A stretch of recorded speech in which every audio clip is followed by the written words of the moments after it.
everyone, it's me, your girl, Allie B.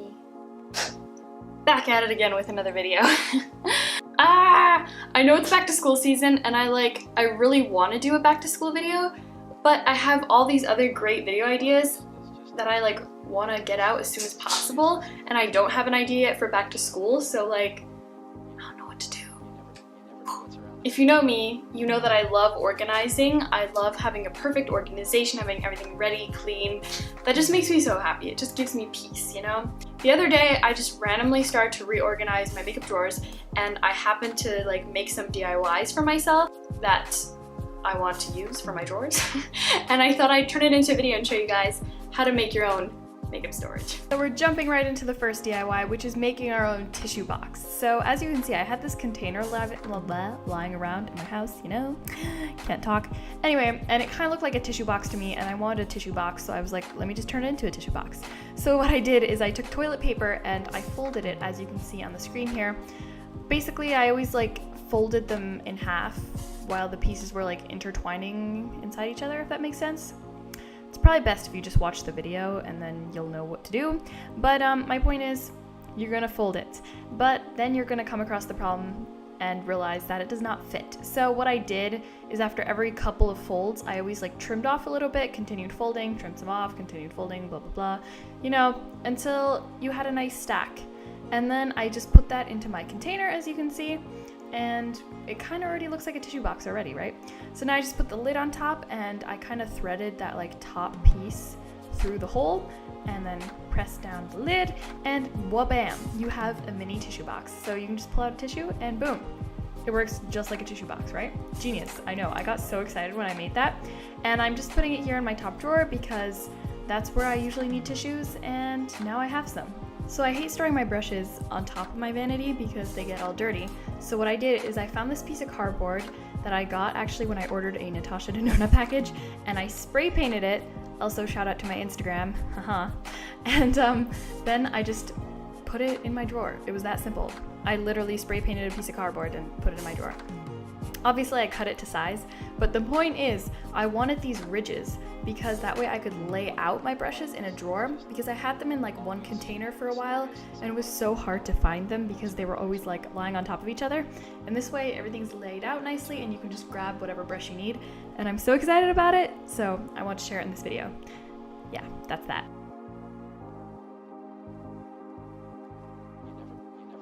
So this next thing is not even a DIY, it's more like a tip, but what I do a lot is I use little kitchenware stuff. First of all, you can get it at the thrift store for really cheap, and second of all, it kind of looks like clear acrylic, you know?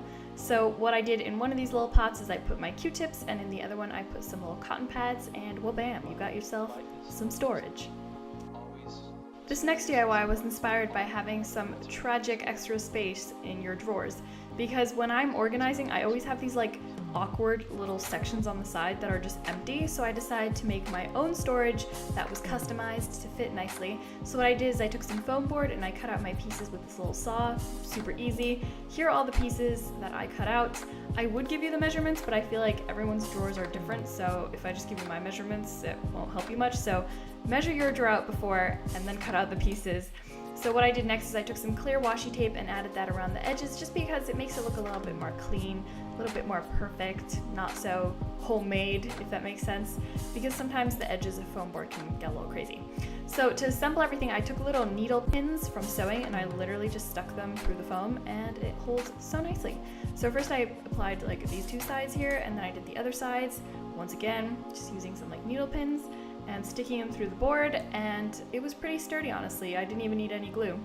So as you can see, here's our finished little container. It doesn't look perfect, I admit, but definitely not too bad. I'm gonna use it. So here's that little awkward space I had on the side, and as you can see, the little section fits perfectly, and I'm putting my lip liners in there. They got a new home, and it's just really convenient for when you have those extra awkward spaces.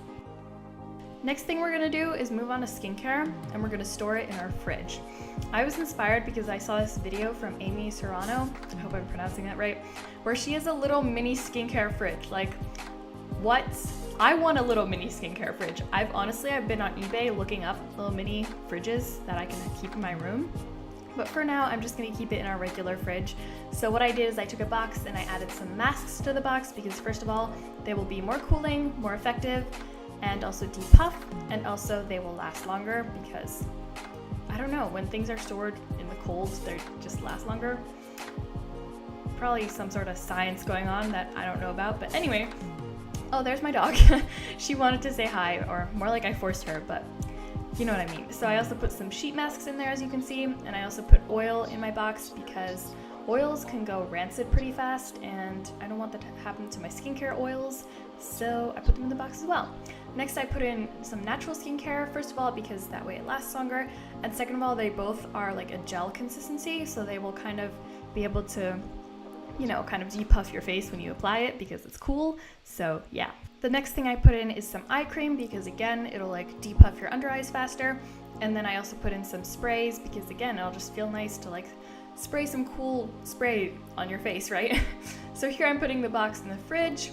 I feel like some people will comment on the fact that our fridge is so empty, but it is our second fridge that's in our cellar, so that's that. So that was it for today's video. I really hope you guys enjoyed it. Once again, I'm sorry it's not a back to school video. Hopefully I'll still come around to making one. A quick fun fact of the day is no one can ever tell me what color my hair is, and I'm very confused. Like my whole entire life, literally, I grew up thinking I had brown hair, and now recently someone told me I have blonde hair, and I'm like, so that's why I decided to make a little poll. Top right corner, you guys can vote on the eye for what you think my hair color is. It's like reddish and it's like a light brown, but it's also kind of blonde. Like, people have told me so many different things about my hair. My cousin says it's strawberry blonde. I really don't know. Please vote because I'm just curious to see what most people think my hair color is, so that's that. I love you all so much, and I can't wait to see you in next week's video. Bye!